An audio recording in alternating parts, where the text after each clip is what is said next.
There is nothing phonier than a wealthy family's New Year's Eve party. You have to stand around pretending the air doesn't smell like desperation, while everyone acts like they love each other, even though they wouldn't cross the street to help you if you were on fire. It is depressing as hell. I am Flora Ray, and I was done playing their game. My parents skipped my college graduation to comfort my sister because she supposedly lost a diamond necklace. They called me materialistic for caring, which is a laugh considering they value appearances more than their own daughter. Like, share, comment, and subscribe to our channel. We always appreciate the time you spent here with us. Now let me tell you about the night the truth finally walked through the front door. The air inside my parents' house always smelled the same on New Year's Eve, a suffocating, expensive blend of fresh balsam pine roasting beef and the metallic tang of polished silver. Standing on the front porch with the winter wind biting at my exposed cheeks, I took a moment to compose myself before ringing the bell. Through the frosted glass of the double oak doors, I could see the distorted golden glow of the chandelier in the foyer. It looked warm, inviting, and utterly deceptive. Tonight was not merely a celebration of the turning year. It was a performance, and for the first time in my life, I was the one directing the play. I adjusted the heavy silk scarf wrapped securely around my neck, ensuring it covered me from chin to collarbone. It was a shield, yes, but it was also the vault for my secret. Beside me, Mr. Arthur Henderson stood with the quiet patience of a man who had spent a lifetime studying the cracks in porcelain. He adjusted his flat cap and offered me a reassuring, albeit grave, nod. He was my guest, my witness, and in a way, my weapon. I pressed the doorbell. The chimes echoed inside a deep, resonant sound that I associated with childhood anticipation, now curdled into dread. It had been 6 months since I last stood on this threshold. 6 months of silence punctuated only by the occasional passive-aggressive text message from my mother. My graduation from the university had been in June. I had graduated summa cum laude, a feat that had cost me 4 years of sleepless nights and relentless discipline. I had walked across the stage to receive my diploma alone. My parents, Robert and Susan Ray, were notably absent. They were at home comforting my younger sister, Bella. The excuse was etched into my memory like a scar. Bella had been too distraught to attend.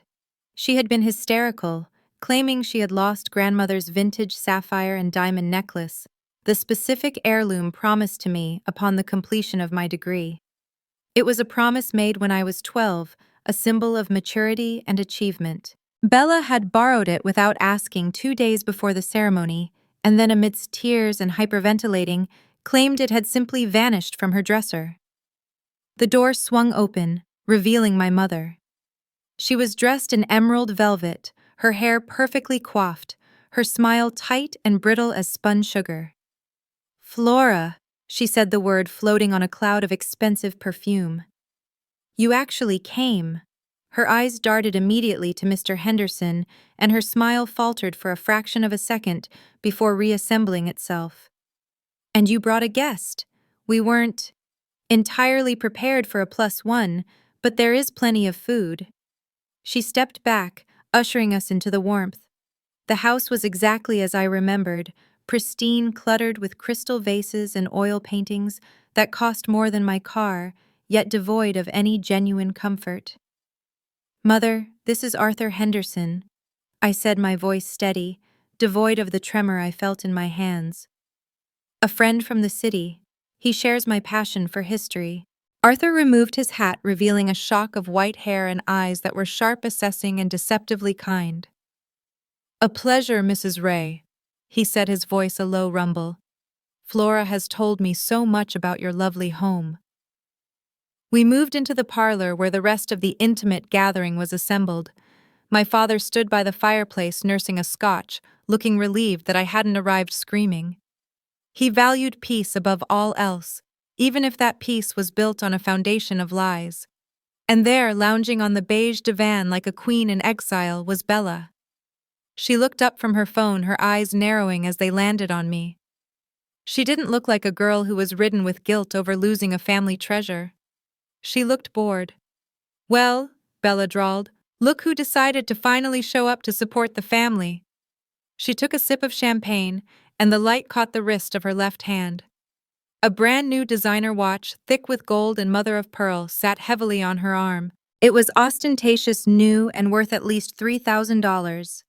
The sight of it made my stomach turn. My father cleared his throat, stepping forward to shake Arthur's hand, his grip firm, but his eyes wary. "Good to see you, Flora. We were worried you might, well, bring up old business tonight." He didn't say the words necklace or graduation, but they hung in the air between us. I remembered the phone call from June vividly, when I had demanded they file a police report for the missing sapphires my father had snapped. "Stop being so materialistic, Flora. Your sister is devastated. It's just a thing. We are not dragging the police into this and upsetting her further. Get over it." That was the mantra of the Ray household. Protect Bella, silence Flora. "No old business tonight, Dad," I lied, offering him a thin smile. "Tonight is about looking forward, new beginnings." I kept my hand on my scarf, tucking the edge tighter. "Why are you wearing that thing inside?" Bella asked, gesturing with her champagne flute toward my neck. "It's boiling in here. You look ridiculous." She stood up, smoothing her dress, displaying the new watch prominently. It was a power move, a subtle reminder that she was the one who received gifts regardless of her behavior. "I have a bit of a chill," I replied softly, meeting her gaze. "The winter air is hard to shake off." I watched her eyes flicker with annoyance.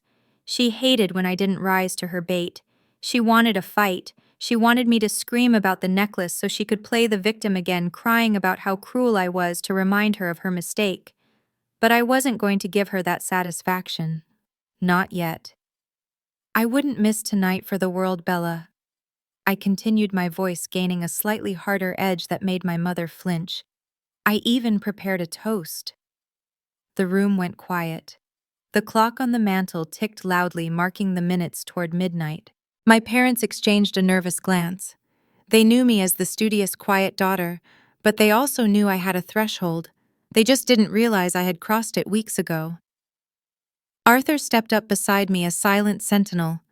He began to admire a porcelain figurine on the mantelpiece, seamlessly drawing my father's attention away from the tension. "Late 19th century?" Arthur asked, his tone filled with admiration. My father puffed up, distracted by the flattery. "Yes, actually. Family heirloom." As they spoke, I looked at Bella, really looked at her. Beneath the makeup and the arrogance, I saw the fear. She knew she hadn't lost that necklace. She knew exactly where it had gone. And as I felt the cold metal of the setting resting against my own collarbone beneath the silk, I smiled. "Yes," I said to the room at large. "A toast to clarity, and to finding things we thought were lost forever." The cocktail hour stretched on a slow, agonizing performance of suburban gentility. We had moved into the formal living room, a space dominated by a massive smart TV mounted above the fireplace and furniture that was too stiff to actually relax in. I sat on the edge of a wingback chair, sipping water, watching Arthur Henderson weave his spell. He was masterful. To my parents, he was simply a charming, elderly gentleman, with an appreciation for the finer things, a demographic they instinctively trusted. He moved around the room with a glass of sherry in hand, complimenting the crown molding and the curated selection of first editions on the bookshelf that I knew my father had never opened. "It is rare to find a home that respects continuity," Arthur said, leaning in to examine a silver candelabra. "So many families today discard the old for the new. They lose their history." My mother preened under the praise, her earlier anxiety smoothing out.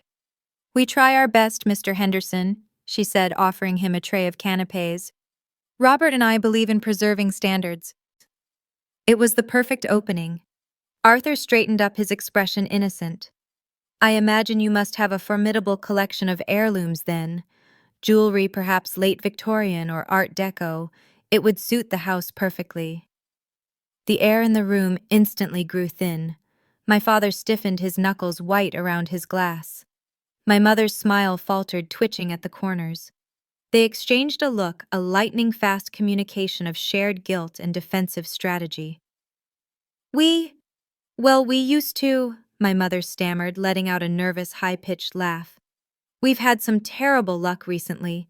Things go missing, Cleaners, perhaps, or just carelessness. It's a sore subject.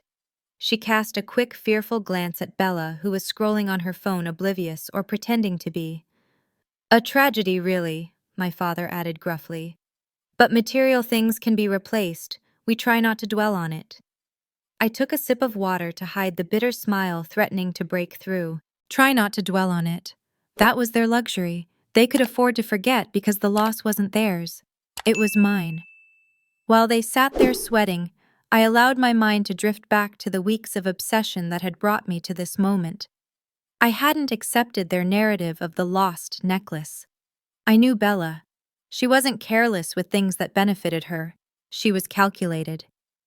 The moment they told me the necklace was gone and refused to call the police, I knew it hadn't been lost. It had been liquidated.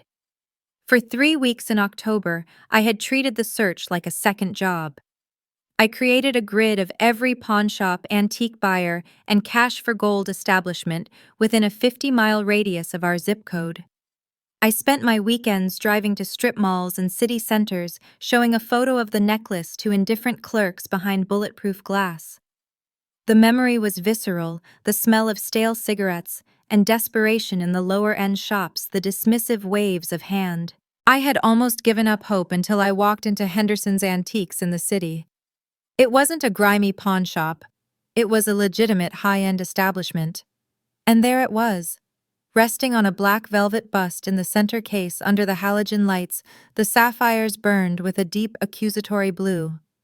My grandmother's necklace. I remembered the way my knees had almost buckled. I hadn't screamed. I hadn't called my parents. Instead, I had asked to speak to the owner. That was the day I met Arthur. I didn't storm in with accusations.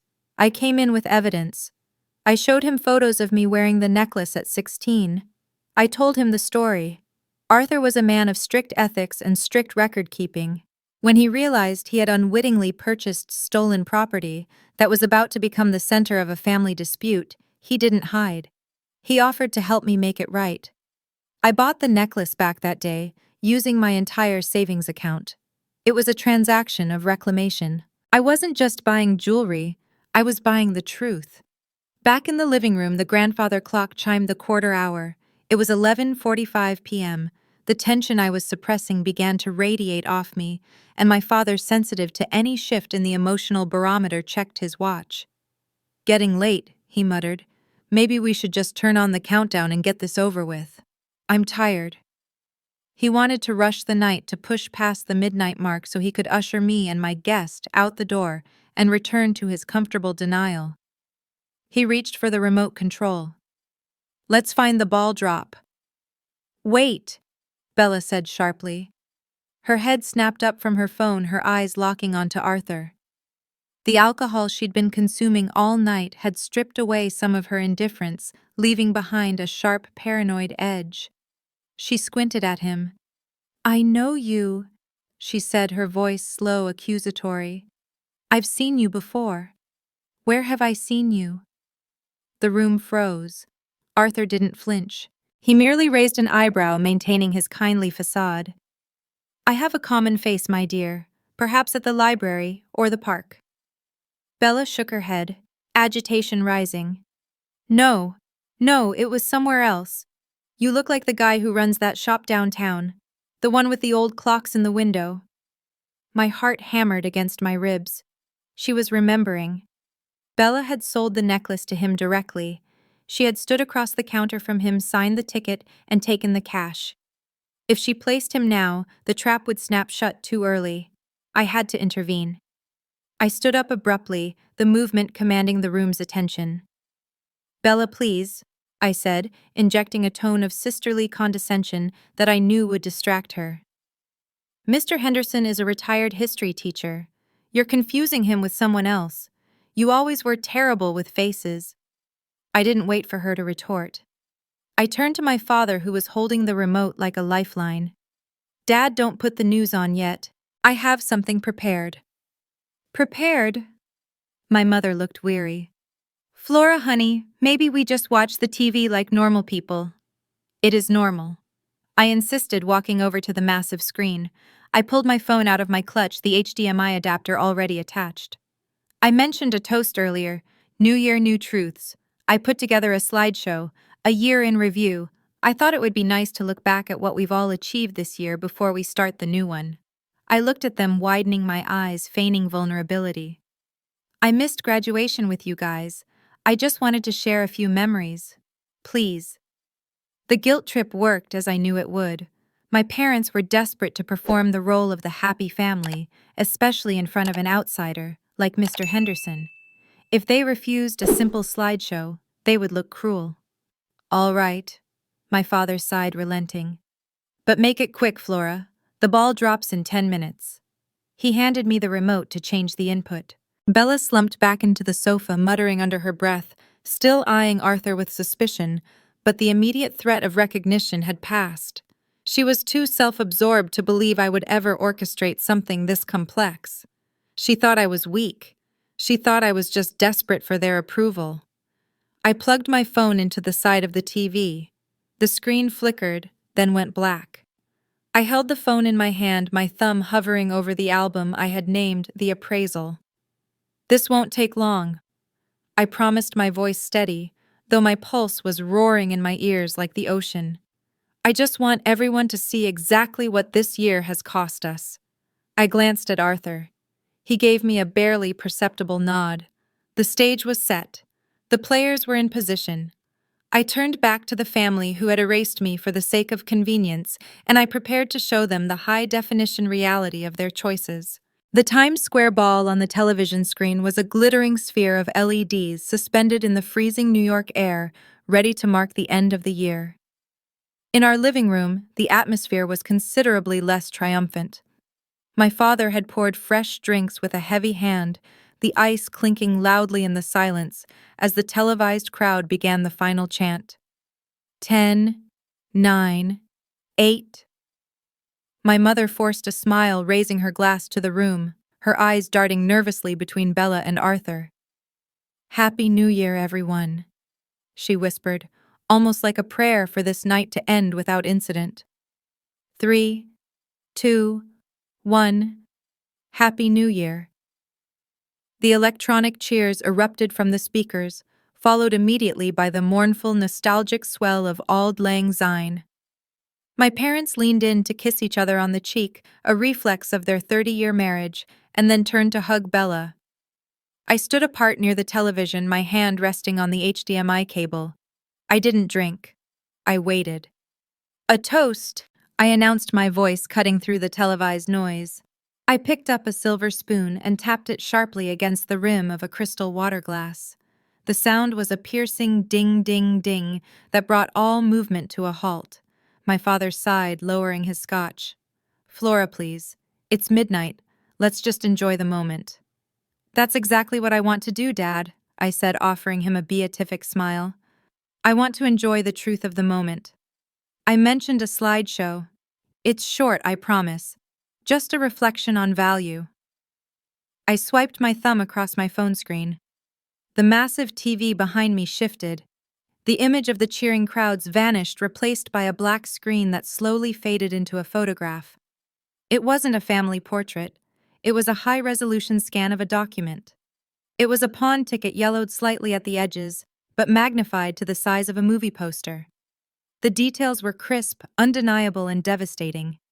The room went deadly quiet. The only sound was the faint hum of the heater. On the screen, the date was highlighted in red: June 12th, 2 days before my graduation. The item description was typed in brutal, bureaucratic font: 1-1, vintage platinum necklace, Art Deco style, sapphire and diamond accents. And at the bottom, blown up to the size of a dinner plate, was the signature of the seller. It was a messy, looping scrawl that I had seen on birthday cards and permission slips my entire life. Flora Ray. "What is this?" My father's voice was a low rumble, confusion warring with the beginnings of anger. He squinted at the screen, unable to process the context. "Is this a receipt?" "It's a pawn ticket, Dad," I said, my voice calm, clinical. "From a shop in the city. The date is interesting, isn't it? 2 days before Bella was too distraught to attend my graduation because she had lost the necklace. It seems she didn't lose it. She liquidated it.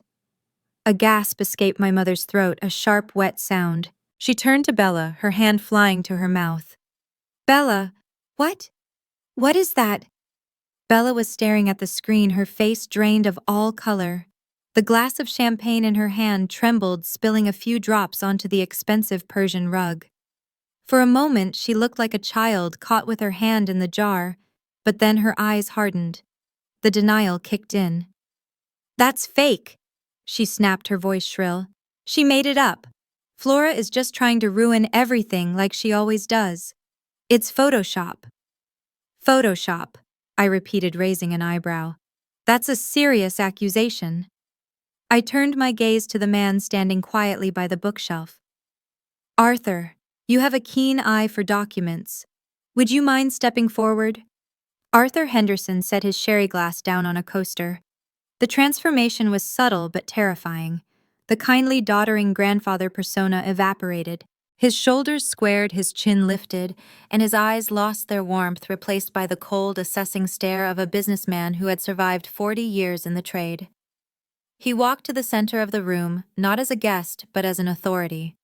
He reached into the inner pocket of his tweed jacket and withdrew a thick, leather-bound ledger.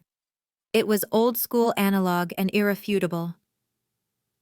I am afraid it is not Photoshop, Miss Ray, Arthur said, his voice deep and projecting clearly to the back of the room. He opened the book, the spine cracking in the silence. He ran a finger down the column of entries. Transaction number 4092, June 12th. Seller presented a valid driver's license number ending in 448. Item sapphire necklace. Payout $800. He looked up, locking eyes with Bella. I remember the transaction vividly. You were in quite a hurry. You mentioned debts, an online gaming issue I believe you said on the phone prior to arrival. The silence that followed was heavy, suffocating. My father stood up slowly, his face turning a dangerous shade of purple. He looked at Arthur, then at the screen, and finally at his favorite daughter. $800, he whispered, his voice cracking. You sold your grandmother's necklace, a piece insured for $15,000, for $800. Bella scrambled back into the cushions of the sofa, cornered.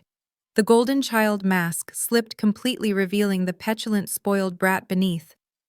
I had to, she screamed, the sound tearing through the room.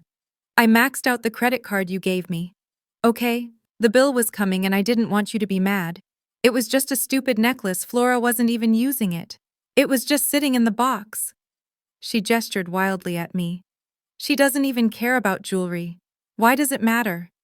It matters, my mother cried out, tears streaming down her face. Because we told everyone it was lost. We told the insurance company it was lost. So, Bella shot back, her logic twisted by years of enablement. So what? It's gone now. Someone bought it. It's melted down or whatever. It's over. Just stop looking at me like that. Flora, turn that thing off. She lunged toward me, trying to grab the phone, but I took a smooth step back. No, Bella, I said. It isn't over, and it isn't gone. My heart was pounding, a rhythm of pure adrenaline against my ribs. This was it. The moment I had visualized every night for 6 months. The moment where I took back not just the object, but the narrative of my life. I looked at my parents, seeing them clearly for the first time, small, frightened people who had created a monster they could no longer control. Then I looked at Bella, breathless and spiteful. You said I was materialistic, I said to my parents, my voice dropping to a whisper that carried more weight than a scream. You told me to get over it. You missed the most important day of my life to comfort a thief. Flora, please, my father begged, looking old and defeated. We'll fix this. We'll pay the shop back. We'll find it. You don't have to find it, I said. I raised my hands to my neck. Slowly, deliberately, I loosened the knot of the thick silk scarf I had been wearing all night.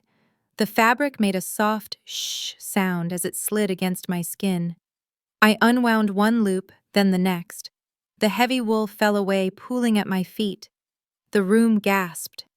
Resting against the dark fabric of my high-necked blouse, glittering under the recessed lighting, was the necklace. The platinum chain was intricate, a web of craftsmanship from a bygone era, and the central sapphire was a deep hypnotic blue surrounded by a halo of diamonds that fired sparks of light with every breath I took. It looked heavy. It looked regal. It looked like justice. Bella's mouth fell open. She stared at the jewelry she had pawned for a fraction of its worth, the object she had discarded to save her own skin. "You?" she whispered. "You have it." "I didn't just find it, Bella," I said, touching the cold stone with my fingertips. "I tracked it. I hunted for it while you were sleeping. And when I found it in Mr. Henderson's shop, I didn't ask for a handout. I bought it back." I turned to Arthur, who nodded solemnly. "I have the receipt. I have the bill of sale. I paid full market value for this necklace." I took a step toward them, my posture rigid, wearing the heirloom like armor. "This isn't family property anymore," I declared. "This is mine, legally, financially, morally. I saved it from a melting pot, and tonight I'm wearing it to celebrate my graduation." The twist wasn't just that I had the necklace. The twist was that I had done what they refused to do. I had taken responsibility. And as I stood there, the diamonds blazing at my throat, I saw the realization dawn on my father's face. The realization that the daughter he had ignored was the only one in the room with any power left. The clock on the wall ticked past 12:05. The new year had begun, and the old lies were dead on the floor. The silence that followed my declaration was not the silence of peace. It was the vacuum before a collapse. My mother was the first to move, her survival instincts kicking in with a desperate, frantic energy. She smoothed her velvet dress, blinking rapidly as if to clear the image of the pawn ticket from her retinas. She forced a smile, a ghastly, trembling thing that didn't reach her eyes. "Well," she breathed, clapping her hands together softly. "Well then, all's well that ends well, isn't it? The necklace is back in the family. That's the important thing." She took a step toward me, her hand outstretched, palm up. "Thank goodness you found it, Flora. You really gave us a scare, Here, give it to me. I'll put it in the safe where it belongs. We can discuss reimbursement in the morning." It was a masterclass in denial. She was trying to reset the board to pretend that the last 10 minutes hadn't happened, to reestablish the hierarchy where she held the keys, and I followed orders. I didn't move. I didn't reach for the clasp at the back of my neck. I simply looked at her hand hovering in the air like a beggar's cup. "No," I said. The word was soft, but it hit the room like a stone dropped in a pond. My mother blinked, confused. "Excuse me," she asked, her voice sharpening. "Flora, be reasonable. That is a family heirloom. It belongs in the safe." "It belonged in the safe 6 months ago," I corrected her. "But Bella took it out. Bella sold it, and I bought it. As far as the law is concerned, this is my property. And frankly, Mother, considering how you protect family treasures, I don't think you're qualified to hold it." My father stepped forward, then finding his voice. He looked exhausted, his face gray and sagging. "Flora, don't be difficult. We can work this out. We're family. We shouldn't be fighting over money. How much did you pay? I'll write you a check right now. Let's just put this behind us." He reached for his checkbook in his jacket pocket, eager to buy his way out of the discomfort, just as he had always done for Bella. "It's not about the $800 I paid to buy it back," I said, watching him fumble for a pen. "It's about the $15,000 you accepted." My father froze. The pen slipped from his fingers and rolled onto the hardwood floor. The sound was deafening. "What?" he whispered. "The insurance claim," I said, my voice crisp and clinical. "You filed a claim for the lost necklace. You signed an affidavit stating it was lost or stolen. The insurance company paid out $15,000. I saw the deposit slip on your desk when I came over to pick up my mail in August." I turned to look at Bella, who was now weeping silently, her face buried in her hands. "You knew she took it, didn't you? Or at least you suspected. But you filed the claim anyway, because it was easier than confronting her.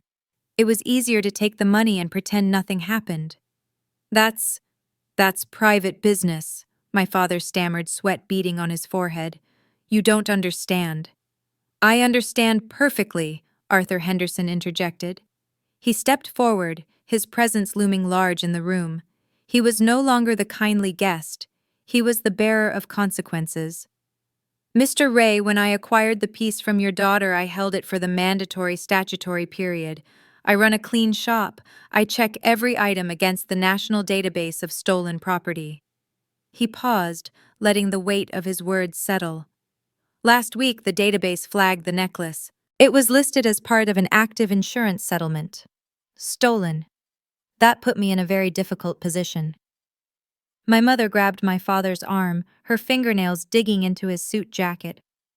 What does that mean? She hissed. It means, Arthur continued, his tone regretful but firm, that I was in possession of stolen goods. If I had stayed silent, I would be an accessory to fraud. I would lose my license, my business would be shuttered. So I did what the law requires. I contacted the insurance company's fraud division to verify the claim.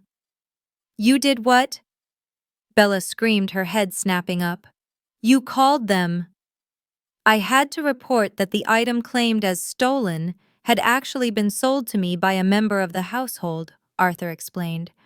I provided them with the pawn ticket, the copy of your driver's license, and the video footage of the transaction. They were very interested. The color drained from my father's face so completely he looked like a corpse. He slumped into the nearest chair, burying his face in his hands. He knew what this meant. This wasn't just a family embarrassment anymore. This was a felony. Insurance fraud, he muttered into his palms. Filing a false police report.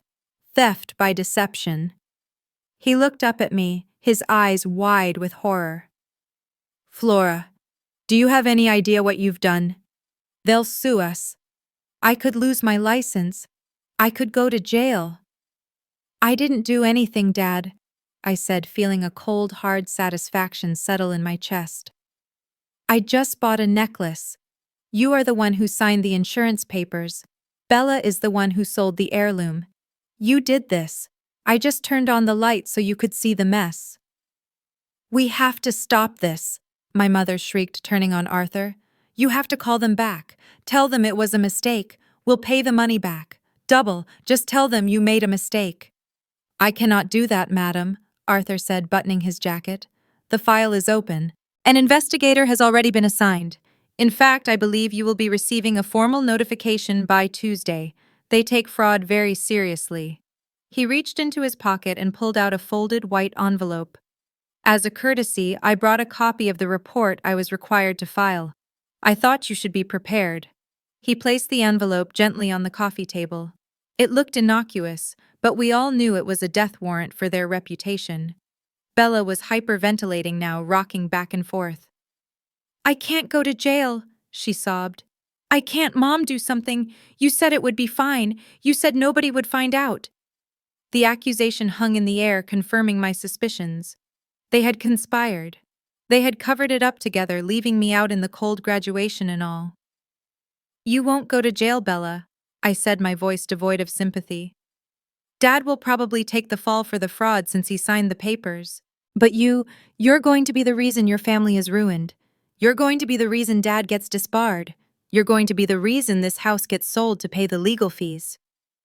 I looked around the room at the expensive furniture, the trappings of their perfect life. I hope the $800 was worth it. My father looked at me, and for the first time in years, I saw him really see me. He didn't see the quiet, compliant daughter anymore. He saw the woman who had outmaneuvered him. Flora, he whispered, his voice broken. Why? Because you forgot me, I said simply. And you let her steal from me. And you taught me that value is the only thing that matters in this house. So I made sure everyone got exactly what they earned. I turned to Arthur. I think it's time we left, Arthur. The air in here is getting a bit stale. The party didn't simply end. It disintegrated, dissolving into a toxic vapor of shame and recrimination. The few extended family members who had been present, my father's older brother Uncle Ted and his wife Aunt Margaret, who had been sitting in stunned silence near the patio doors, stood up with synchronized awkwardness. They muttered vague apologies about the late hour and the icy roads, avoiding eye contact with my parents. I saw Aunt Margaret clutch her purse tightly to her chest, her gaze darting between the pawn ticket on the screen and Bella's tear-streaked face. They shuffled out of the room, not offering hugs or handshakes, just a hasty retreat from the blast zone. I knew with absolute certainty that by tomorrow morning, the entire community, the country club, the church group, the neighborhood association would know the sordid details of the Ray family's New Year's Eve. The reputation my parents had spent 30 years manicuring was shattered not by a natural disaster, but by the careless greed of their favorite child and their own corrupt attempts to cover it up. As the front door clicked shut behind the relatives, the atmosphere in the living room shifted from shock to panic. My father was already pacing the length of the oriental rug, his phone pressed to his ear, his voice a frantic hiss. I caught fragments of his conversation, words like mitigation, fraud counsel, and damage control. He was no longer the patriarch of the house. He was a man trying to keep the walls from caving in on his career. He looked old, his posture slumped, the arrogance that had defined him for so long replaced by a terrified vulnerability. He didn't look at me. He couldn't. I was the architect of his exposure, and looking at me meant confronting his own failure. The most satisfying shift, however, was the dynamic between my parents and Bella. For the first time in her life, the golden child was tarnished. My mother, usually Bella's fiercest defender, was now looking at her with open hostility. "Stop crying, Bella," she snapped, her voice cracking with stress. "Crying won't fix this. Do you have any idea what you've done? You've exposed us to criminal liability for a video game, for a credit card bill." Bella flinched as if she had been slapped, shrinking into the sofa cushions. The protective shield was gone.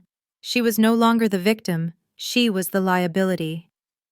"I didn't mean to," Bella wailed, but the sound fell on deaf ears. My father paused his call just long enough to glare at her. "Go to your room," he barked, a command I hadn't heard him use since we were toddlers. "And don't you dare touch a phone or a computer. We are going to have a very long conversation about your finances tomorrow." Bella scrambled up and fled the room, looking small and defeated, stripped of her unearned status. I watched it all with a detached sense of calm. I felt light, unburdened by the years of resentment I had carried. I walked over to the coat rack in the foyer, my movements deliberate and unhurried. I shrugged into my wool coat, buttoning it to the chin, but I left the scarf loose, allowing the sapphires to catch the light of the chandelier one last time. My mother was sitting on the stairs now, her head in her hands, weeping softly, not for the loss of the necklace, but for the loss of her social standing. She didn't look up as I passed. I was a ghost to them again, but this time it was by my choice. I opened the heavy oak door and held it for Arthur. "Thank you, Arthur," I said quietly as we stepped out into the biting cold of the January morning. The air was crisp and clean, scrubbing the scent of roast beef and lies from my lungs. "You went above and beyond." Arthur adjusted his flat cap, a small, mischievous twinkle returning to his eyes now that the heavy lifting was done. "It was the right thing to do, Flora," he said, patting my arm. "And I must admit, I have a low tolerance for fraudsters. It was a pleasure to see justice done so, elegantly." He walked to his sedan, waved once, and drove away, a guardian angel in a tweed jacket. I walked to my own car, parked at the edge of the driveway facing the street. I got in and closed the door, sealing myself in the silence. I didn't start the engine immediately. Instead, I reached up and adjusted the rearview mirror. The reflection stared back at me, a young woman in her late 20s, eyes bright, skin flushed with the cold, and the victory. And there, resting against my throat, was the necklace. It didn't feel like a stolen object anymore. It didn't feel like a point of contention. It felt like a legacy. It was heavy with history, yes, but it was also a symbol of my own resilience. I had refused to accept the narrative that I was secondary. I had refused to let them erase my graduation, my achievement, and my inheritance. I turned the key. The engine purred to life. I glanced one last time at the house. The lights were still blazing in the living room, silhouetting the frantic figures of my parents as they scrambled to salvage the wreckage of their lives. They would survive, of course. They had money and lawyers and connections. But they would never be the same. The trust was gone. The illusion was broken. And I was free. I shifted the car into drive and pulled away from the curb, the gravel crunching satisfyingly under my tires. I didn't speed. I drove at the speed limit, a law-abiding citizen with a clear conscience and a neck full of diamonds. As I turned onto the main road, leaving the subdivision behind, a thought settled in my mind as clear and sharp as the winter stars above. Justice is not always loud. It doesn't always require a judge's gavel or a policeman's siren. Sometimes justice is as quiet as a signature on a pawn ticket, and as beautiful as driving away from people who never deserved you in the first place.